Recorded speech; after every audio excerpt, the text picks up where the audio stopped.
So as we know, there's been rumours going around that Newcastle are willing to part ways with St Maximin in the summer for up to 50 million quid. Now, for me, this is, of course, just a rumour, but there is a report today saying that Newcastle United are suggesting that they would be willing to maybe look at offloading the French player in the summer. Now, of course, we know that the fee banded around by various media outlets is around 50 million quid. Now, this would seem okay. I would certainly take 50 million quid for him at the minute. That's just the way I feel about St Maximin's performances at the moment. But again, more media has come out saying that St Maximin himself might be looking for a move simply because he feels that he is due an improved contract because of being a major part in Newcastle United's survival this season. Now, if that is the case, that for me is very disappointing because I don't think St Maximin has been as big of an impact as I think he thinks he's been. I think there's been other players who have impacted the good unbeaten run, certainly more than St Maximin has. Now, yes, St Maximin is a fantastic player when he's on his day. But the last time we really seen him perform was Everton at home. Now, yesterday against Spurs, he did have a very good first half for me. He looked more like a very good player. You know, he was linking up well with Matty Targett. He was winning free kicks. He was trying to get the ball in the box, which is what we want to see from Maxi. But second half, he was anonymous. And again, this has been said many, many times about St Maximin, that he goes up to the 60-minute mark and that's it. There's nothing after that. Certainly more attributed to the Steve Bruce days than Eddie Howe days. However, for me, he was anonymous again yesterday, and that needs addressing badly. I mean, yes, come on, a lot of the team were anonymous in that second half yesterday, not just Maxi. But listen, if he's going around asking for improved terms because he thinks he deserves more money for being a major part in the survival of Newcastle United in the Premier League this season, I think he needs to look in the mirror and ask himself, has he been that massive part of the survival that he thinks he has? Because I'm not so sure. Now, yes, he's done some great things. The goal against Manchester United, etc. Brilliant stuff. And we know he's got that in him. But at the minute, he's one of these flair players that isn't turning up week in, week out. And there's always going to be rumours about Maxi, and I don't know why that is. Is it because he's just a flair player and these rumours come about all the time? But you look at other flair players at other clubs, and they don't get the same sort of rumours that Maxi gets. So is it because he's trying to create rumblings for a move, or are the club trying to create rumblings for a move? Is he a bad egg? Is he a bad egg in the dressing room? Is that sort of thing going on? Questions have to be answered here, both for Maxi and Newcastle United, because I think the fans really deserve to know where the club stand on Maxi, moving forward. Because I'm not talking about when he's injured and things like that. I'm talking about the plans they've got for him. Because if, Eddie Howe looks at Maxi and thinks, right, can we build a team around Maxi, or can he be a part of a team? But lately I've started to think that is St Maximin really an Eddie Howe football player? I'm not so sure he is. Hard work and grafters is what Eddie Howe's all about. Can we say that St Maximin is a hard work and grafter? I'm not so sure. Wonderful talent, wonderful on the ball when he wants to be, but sometimes, he does go missing. And unfortunately, yesterday, both him and quite a few others in that second half went missing. But, Maxi hasn't put in a really good display since Everton at home. I know he's been injured as well, but how many games can you honestly say this season that Maxi's really stood out and been astonishingly good that deserves him to have an upgraded contract? I'm not so sure. And this isn't me just having a dig at Maxi, because this is a report that's come out this morning that Maxi may well be looking for a move himself because he feels he deserves more money. Now, is that the case? Does he deserve an improved contract at Newcastle United? That's the simple question that's being put out here. And I'm not so sure a lot of fans would agree with Maxi at the minute. Moving on, Newcastle United are in the hunt, as we know, for many, many players. And a player that has been linked on numerous occasions is Calvin Phillips at Leeds United. Now, Calvin Phillips, at the moment, is on a reported £25,000 per week.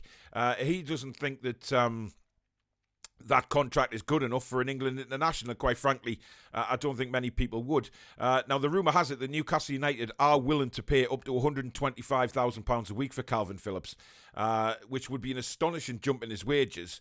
But it's, again, can we sell the project to Calvin Phillips? Because there's going to be a lot of teams in for Calvin Phillips. He's an England international, so there is going to be a lot of teams in for him. But can we sell the project to him? Can we get somebody like Calvin Phillips to sign for Newcastle United? I personally don't see why not. He would be a fantastic addition to the midfield. But really, it's all about where Eddie Howe wants to go moving forward with regards to formations. Does he want to end up as a 4-4-2? Does he want to play a 4-2-3-1, which I think would suit Calvin Phillips down to the ground as one of the two, without a shadow of a doubt. So, very interested in that, because I think Newcastle United, Calvin Phillips is that kind of player that I think is the next level for Newcastle United to sign. I don't think he's not world class yet, but he's in that calibre of the next step up for Newcastle United, in my opinion. So it could be interesting to see if we can prize him away from Leeds.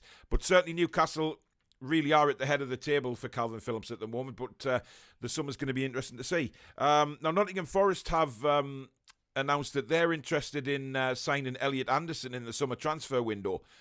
Newcastle United, as we know, are very, very keen on Elliot Anderson to see where he can go in his future. He's having a fantastic time at Bristol Rovers at the minute, playing out of his skin. Joey Barton is ranting and raving about him. He's a fantastic talent. Now, we haven't seen much of him in the Newcastle United first team. We remember back to last season's FA Cup, at Arsenal, or was it 2 years ago now, when he came on and he really did have a fantastic game, but was never seen again, which was disappointing. And that was really one of my real bugbears about Steve Bruce, that he didn't get an opportunity, Anderson, again. He should have been in the team the next week, if you ask me, but he wasn't. But now he's doing brilliantly at Bristol Rovers. Things are really advancing for him. But Nottingham Forest have said that they're interested in him. But the report also said that the only deal that Newcastle United will possibly look for next season with regards to Elliot Anderson is just a loan deal. They're not interested at all in selling him. And thank God for that, quite honestly, because I don't think we should be looking to sell somebody like him. Fantastic talent. No way. Now, Brighton goalkeeper Robert Sanchez is attracting attention from Newcastle, apparently. Rumours are that Newcastle are wanting a goalkeeper. That has been the case for a long time now, that we've been after a goalkeeper. Now, Robert Sanchez at Brighton, they're quoting 20 million quid. I mean, I'm not so sure that... 20 million quid. I mean, I've seen Sanchez play a few times this season, and I haven't been all that impressed. I mean, if there's any Brighton fans, watching this video, do put in the comments if you think he's worth a shot. But 20 million quid, it's a lot of money for a goalkeeper. But, is he that much better than Dubravka? Are we going to that next level of goalkeeper if we bring in Sanchez from Brighton? I ain't so sure. And finally, Bruno, bless him, sent out a tweet last night apologising to the Newcastle United fans for their performance at Spurs yesterday. Now, for me personally, it's not Bruno that needs to be apologising, quite frankly, because he played really well when he came on. Nothing wrong with his performance yesterday. He seems to be a class above everyone else around him, and these players around Bruno are struggling to try and keep up with him with what he's thinking. He wants to play some passes in that the rest of the team around him aren't ready to receive or don't even know that's coming. I don't think Bruno should be apologising. There is a few more players I think that we could all name that should be apologising to the fans for their performances yesterday. But all round, the team performance, and that has to come from the management for me. Eddie Howe, I know he was disappointed after the game, and he was... he made some very decent points, actually, about where the game went wrong for Newcastle. But for Bruno to apologise, credit to him. He really did. You could feel that his pain, really, from the performance. But he was one of our standout players yesterday, so I don't think it should have been him. But hey ho, he is that type of guy. He's passionate, and that's what we love to see at Newcastle, isn't it? But thank you very much for watching the video. Let me know in the comments below, especially what you think about the St. Maximin situation, because I have a feeling that this is going to rumble on and rumble on all through the summer until something is eventually sorted with a new contract or he finds another club. But like I say, rumour has it that he's now trying to find a club himself because he's not happy with the terms of his contract after being what he believes is the main man getting us out of the situation that we were in relegation trouble. But let me know. I know there was quite a few negative comments about St. Maximin's performance and his recent performances, but is he a player that Eddie Howe may build a team around, or is he not an Eddie Howe player? Let me know down below. As usual, keep it decent, no abuse or anything like that. Let people have their opinions on this, because my opinion is if we were offered 50 million quid in the summer for St. Maximin, I'd snap the hands off, to be honest. I think we can get a better, more all-round team player than Maxi. I think Maxi's one of those players, he loves the attention, he loves the flair.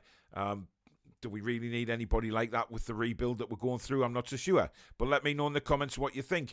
If you have enjoyed the video, do hit the thumbs up button for me as usual. And if you are new to the channel and you like what you see, please do consider hitting that subscription button and the notification bell so you know when I upload a video or we go live on the Toon Review. Thank you very much again for everybody for helping this channel hit 10k subscribers. It's a monumental achievement for us, so thank you again for that. And a massive shout out to Geordie Riffs as well for their continued support and sponsorship of the channel, offering 10% off a setup and 10% off your first repair at the moment. Premium guitar services for adults and children based here in the northeast of England, and they're offering first guitar lesson completely free as well as having their own recording studio if you fancy going in there and giving it a go yourselves. You can find them at geordieriffs.co.uk on the internet, Geordie Riffs at Instagram, and Geordie Riffs Official on Facebook. But thank you very much for watching, guys. Please do join the Facebook group for the Toon Review as well. You can also find us on Instagram, and we will catch you later with more live shows. Take care, guys.